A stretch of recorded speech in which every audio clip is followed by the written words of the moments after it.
In this video, we're going to take a look at using compression in this superstition mix. We're looking at Pro Compressor here, another great plugin from Avid. I did an earlier set of videos highlighting the Dyne 3 compressor limiter.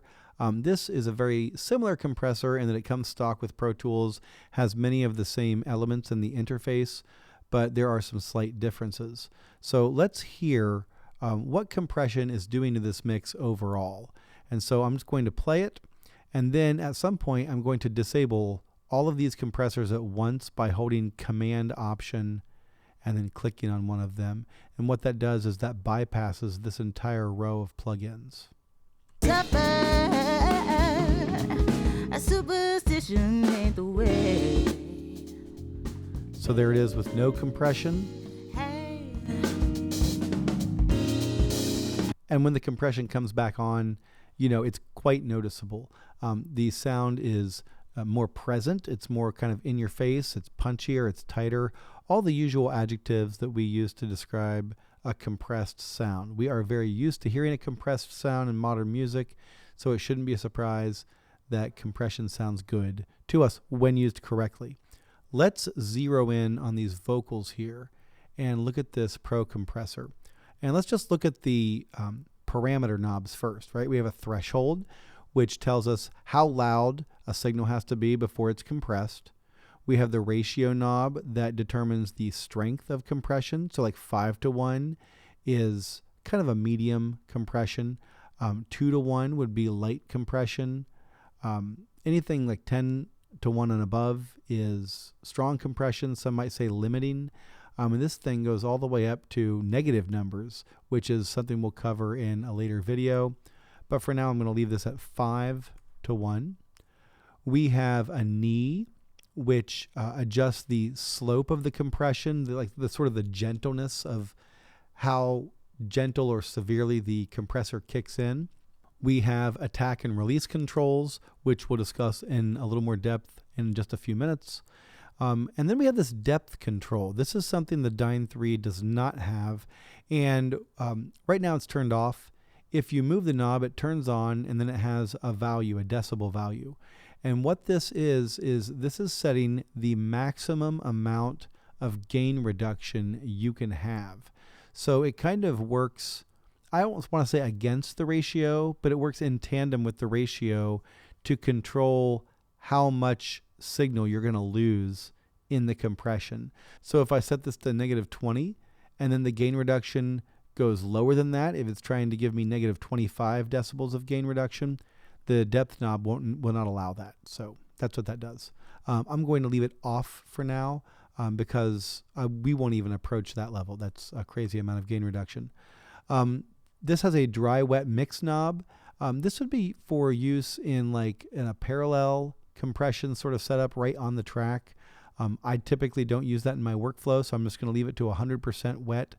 And then there's the makeup gain section where we are making up for whatever we lost in gain reduction here. There are a bunch of other parameters of this plugin that we're not going to go over, like these sort of compression algorithms, this soloing of gain reduction, this sidechain section. We're not touching any of that in this video. We're just looking at the basics. There's also an input meter and an output meter right here. So let's listen to this. Suffer, a superstition ain't the way. So I have this set so that the singer's vocals are getting compressed pretty much all the time. I have the attack set to 3.6 milliseconds. There might be some P's or T's or some sibilance that goes through just the very quick, transient parts of plosive words. Everything else is going through and getting compressed. When you're setting your attack time, you have to think about what you want. Do you want every single part of the sound to be compressed, to be acted on? If so, set this all the way to the left in this plugin, 100 microseconds. That's pretty quick. If you have drums, if you're compressing drums, you want to ask yourself, okay, do I want the transient of the drum to go through with like a natural sound and then and then use the compression to enhance the back end of each wave? Or do I want to slam down the transients? There's reasons you would want to do either one. It's really just situation dependent.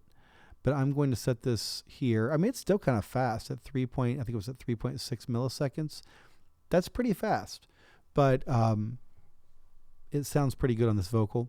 The release time, I try to use the release time in conjunction with the rhythms that are happening. And so when she stops singing, it should go down below the threshold in time for the next section of lyrics or whatever. Let's check that out. Suffer, a superstition ain't the way. So you can see how the meter kind of moves with the vocals, right? And the gain reduction meter kind of moves along with that too. Suffer. Okay, and let's hear how that sounds in the context of the mix with and without it. Because the function of the compressor, you don't want to lose sight of what the compressor is for. It's to make the vocal or whatever we're talking about stick out in the mix. Suffer, a superstition ain't the way. If we didn't have that, Suffer, a superstition ain't the way. she just kind of gets buried, by the louder instruments. This focuses and makes the vocal pop. So that's really what we're doing. I'm not going to go over every track in this video. I just want to highlight a couple of things here and highlight how to use Pro Compressor. So here we have snare top. And let's check that out.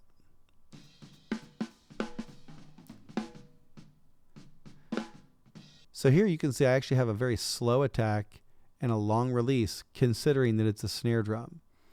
And the reason I did that is because at a faster setting, it affects that transient negatively.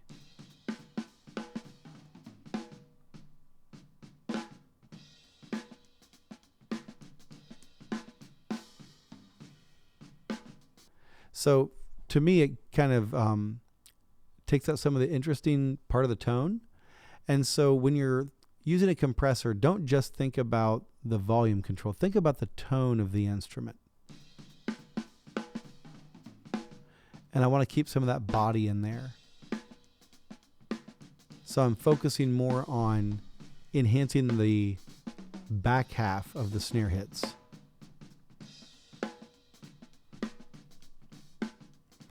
And as you can see, I'm losing between 6 and 9 decibels of gain reduction. I have 8 dB of makeup gain. So the compressor is not like a magic box. It's not impossible to learn how to use. You just have to put some time in on it and experiment with different instruments. And then eventually, once you do this enough, you'll start to hear it more. You'll start to develop preferences over which compressors you use. I'm using these Avid compressors because I'm doing a video for a class, and those are the plugins we're guaranteed to have.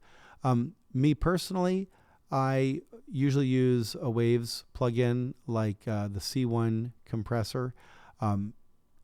It just sounds better to me, and I know a lot of people probably say that.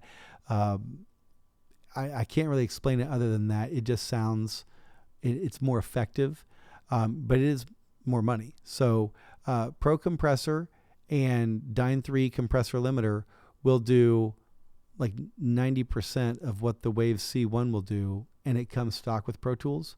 And so, if you need something fancier, like if you are going to put compression on an entire group or a mix, you might want to get a multiband plugin like the C4. And this compresses different frequency bands, right? So you can compress sort of the low end of the drums and the mid-range and the high with different settings. And we'll cover that maybe in a later video.